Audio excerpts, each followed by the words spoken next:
Saudara-saudara jemaat-jemaat di lingkungan Klasi Solo yang saya kasihi, kita akan bersama-sama merenungkan firman Tuhan, dan untuk itu mari kita awali dengan berdoa.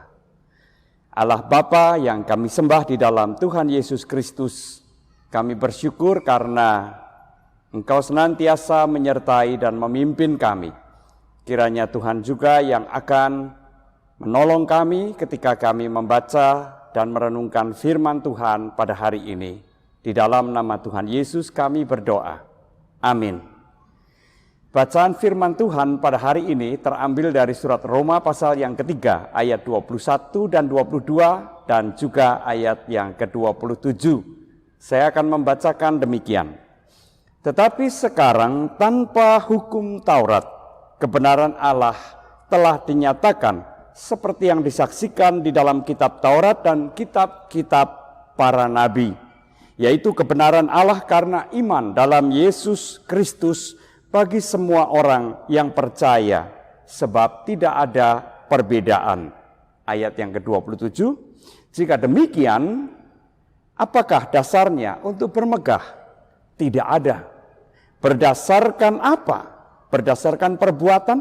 Tidak, melainkan berdasarkan iman. Demikianlah firman Tuhan. Saudara-saudara yang saya kasih di dalam Tuhan Yesus Kristus, dibenarkan atau diselamatkan oleh iman atau karena iman. Apa sih artinya? Kata iman atau kata yang asli, kata dalam bahasa asli yang dipakai oleh Rasul Paulus adalah pistis. Dan pistis itu adalah kata yang aktif, bukan kata yang pasif. Sehingga kalau dikatakan beriman, itu berarti kita menyerahkan diri kita dan seluruh hidup kita kepada yang kita percayai, yaitu Tuhan. Atau kita mempercayakan diri dan hidup kita sepenuhnya kepada Tuhan. Dengan demikian, apa yang terjadi di dalam kehidupan kita akan mewujudkan tiga hal yang sangat berdekatan, sangat berkaitan erat, yaitu iman, amin, dan aman. Tiga kata ini berasal dari akar kata yang sama di dalam bahasa Ibrani. Nah, saudara-saudara yang terkasih dalam Tuhan Yesus Kristus, ketika kita beriman kepada Tuhan, kita mempercayakan hidup kita mempercayakan seluruh diri kita, dan kita menyerahkan seluruh diri dan hidup kita kepada Tuhan. Itu artinya kita mengaminkan apa yang menjadi kehendak Allah. Mengaminkan itu mengiyakan, tetapi tidak hanya iya dalam arti kata-kata atau verbal, melainkan mengiyakan baik melalui perkataan kita maupun juga melalui perbuatan kita. Dan jikalau kita melakukan itu semua dalam kehidupan kita, maka kita juga akan merasa aman di dalam tuntunan, bimbingan, dan perlindungan Tuhan. Nah, saudara-saudara yang terkasih, kita mengenal apa yang disebut dengan GPS. Ya, kalau kita pergi ke suatu tempat yang kita tidak ketahui, maka dengan GPS itu kita akan sangat terbantu untuk mengetahui jalan-jalan mana yang akan kita tempuh untuk mencapai tujuan kita. GPS itu singkatan dari Global Positioning System. Dan pada umumnya GPS ini tidak keliru. Kenapa demikian? Karena menggunakan teknologi satelit. Sehingga kita bisa melihat arah yang mestinya kita tuju.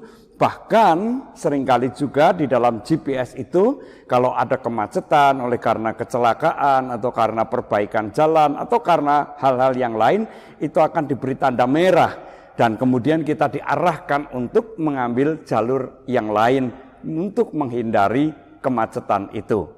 Itulah fungsi dan kegunaan GPS. Dulu sebelum ada GPS, Alangkah sulitnya kita hanya berpatokan atau dipandu oleh peta dan kita tidak tahu apa yang ada di depan kita. Saudara yang terkasih dalam Tuhan Yesus Kristus, kita juga memiliki GPS, tetapi bukan Global Positioning System, melainkan God Protecting System. Sistem perlindungan dari Allah, sistem pemeliharaan dari Allah. Ya.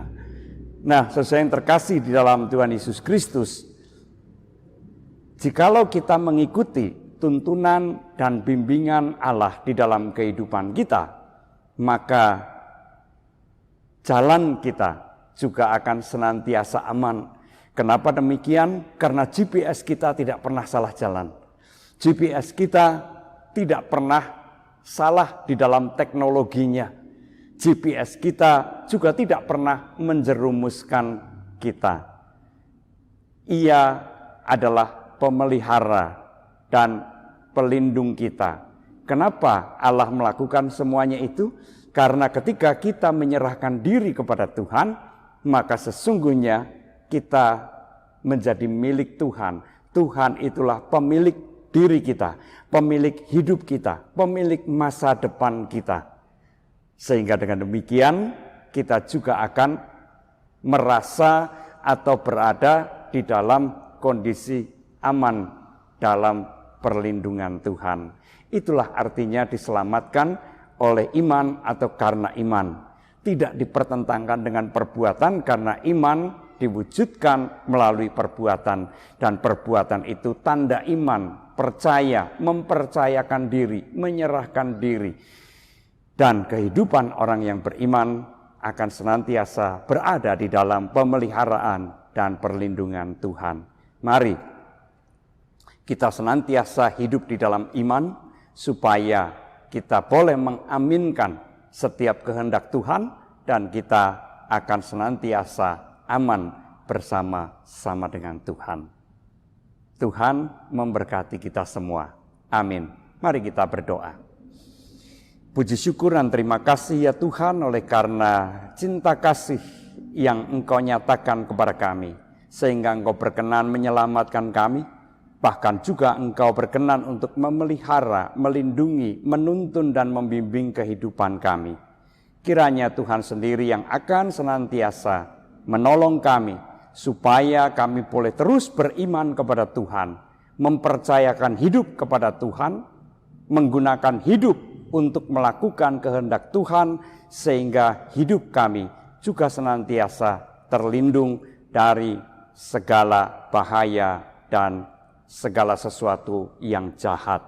Terima kasih Bapa, di dalam nama Tuhan Yesus kami berdoa. Amin.